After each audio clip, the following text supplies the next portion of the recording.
आज हम हरिवंश राय बच्चन जी के बारे में पढ़ेंगे।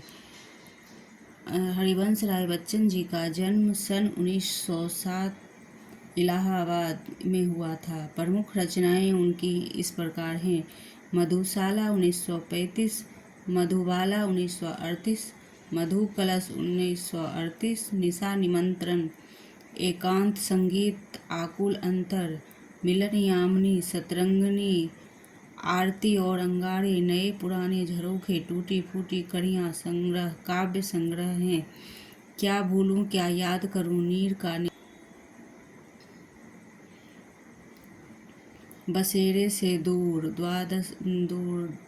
10 द्वार के सोपान तक, आत्मकथा 4 खंड, हेमलेट जनगीता, मैकबेथ अनुवाद, प्रवासी की डायरी हैं। इनका पूरा वाङ्मय बचपन ग्रंथावली नाम से खंडों में प्रकाशित है।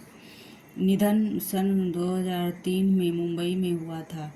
पूर्व चलने के बटोही बाट की पहचान कर ले। इस प्रकार 1942 से 1952 तक इलाहाबाद विश्वविद्यालय में प्राध्यापक, आकाशवाणी के साहित्यिक कार्यक्रमों से संबंध, फिर विदेश मंत्रालय में हिंदी विशेषज्ञ रहे।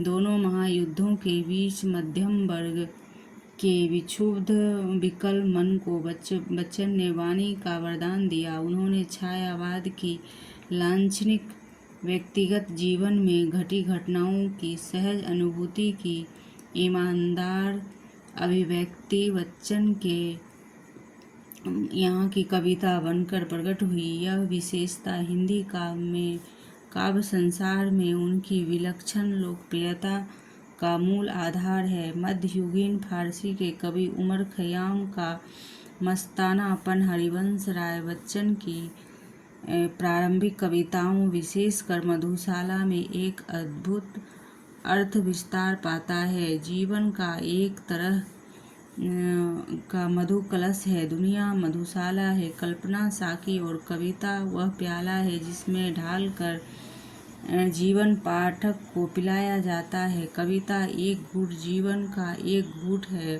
पूरी तन्मयता से जीवन का घूंट भरे, कड़वा खट्टा भी सहज भाव से स्वीकार करे तो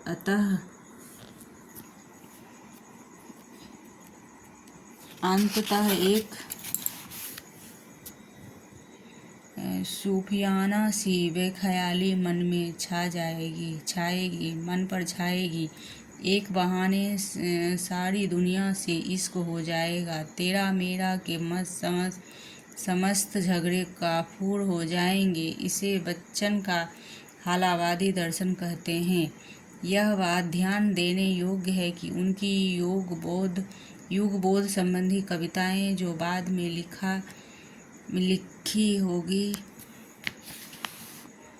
लिखी गई है, उनका मूल्यांकन अभी तक कम ही हो पाया है। बच्चन का कवि रूप सबसे विख्यात है, पर उन्होंने कहानी, नाटक, डायरी आदि के साथ बेहतरीन आत्मकथा भी लिखते हैं, जो ईमानदार आत्मस्वीकृति एवं प्रांजल शैली के कारण निरंतर पठनीय बनी हुई हैं।